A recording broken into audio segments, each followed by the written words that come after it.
ఆషాఢ మాసంలో జరుపుకునే వారాహి నవరాత్రులు ఎప్పటి నుంచి ప్రారంభమవుతాయి, వాటి విశిష్టత, పూజా విధానం ఇక్కడ తెలుసుకుందాం.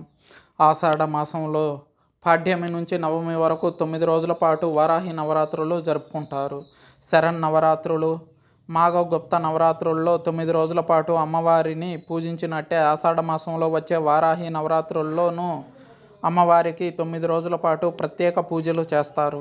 నైవేద్యాలు సమర్పిస్తారు, ఉపవాసాలు ఉంటారు, దీక్షలు చేపడతారు. ఈ ఏడాది 2024 వారాహి నవరాత్రుల తేదీలు జూలై 6వ తారీఖు నుంచి జూలై 15వ తారీఖు వరకు జరుగుతాయి. వారాహి నవరాత్రులు ఎలా చేసుకోవాలి అనే దాని గురించి చూద్దాం. వారాహి అమ్మవారి ఫోటో తీసుకొచ్చి దేవుడి మందిరంలో పెట్టుకోవచ్చు, లేదంటే విడిగా పీట వేసి అమ్మవారి చిత్రపటాన్ని అక్కడ ఉంచి పూజలు చేయొచ్చు. పూజా మందిరాన్ని శుభ్రం చేసి అమ్మవారి ఫోటో పెట్టండి. మొదటి రోజు చిత్రపటాన్ని ఎక్కడ ఆహ్వానం పలుకుతారో నవరాత్రులు పూర్తయ్యే వరకు అక్కడే ఉంచాలి, మార్చకూడదు. అఖండ దీపం 9 రోజుల పాటు జాగ్రత్తగా చూసుకోగలగాలి అనుకుంటేనే పెట్టండి, లేదంటే నిత్య దీపారాధన సరిపోతుంది. కలశం పెట్టుకోవాలి వద్దు అనేది ఎవరి వ్యక్తిగత స్తోమత మీద ఆధారపడి ఉంటుంది.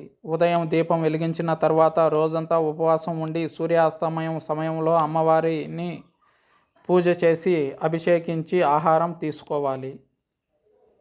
పగటిపూట ఎలాంటి ఆహారం తీసుకోకూడదు. నిమ్మరసం, పాలు లాంటివి మాత్రం తీసుకోవచ్చు. ఏ పూజ ప్రారంభించినా ముందుగా వినాయకుడిని ప్రార్థించాలి. ఆ తర్వాత మళ్ళీ ఆచమనం చేసి సంకల్పం చెప్పుకొని అమ్మవారి ఫోటోకి ప్రాణప్రతిష్ఠ చేయాలి. ఆ తర్వాత షోడశోపచారాలతో పూజ చేయాలి. ఆ తర్వాత అంగపూజ, వారాహి స్తుతి చదువుకోవాలి.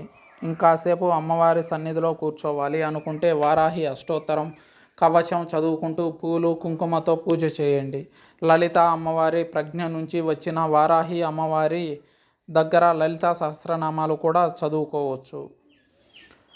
షోడశ ఉపచార పూజ అంటే ఇవే. మొత్తం 16 ఉపచారాలు.